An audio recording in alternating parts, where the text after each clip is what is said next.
রবিবার ট্রাম্প সংবাদ মাধ্যমকে বলেন, আমরা ইউক্রেনকে প্যাট্রিয়ট পাঠাবো। ওরা মরিয়া হয়ে এটাই চাইছিল।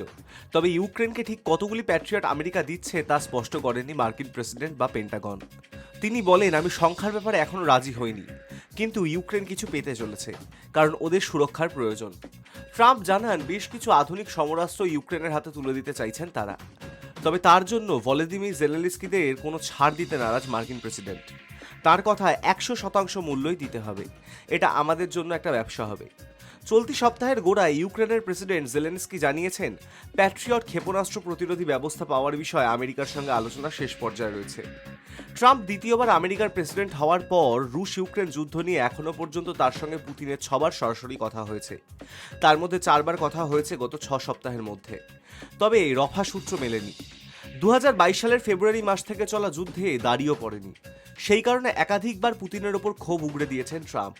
রবিবারও রুশ প্রেসিডেন্টের বিরুদ্ধে তোপ দেখে মার্কিন প্রেসিডেন্ট বলেন, উনি বহু সংখ্যক মানুষকে অবাক করেছেন। পুতিন সুন্দর কথা বলেন, কিন্তু সন্ধ্যা হলেই আবার সবাইকে বোমা মারেন। Hi news network.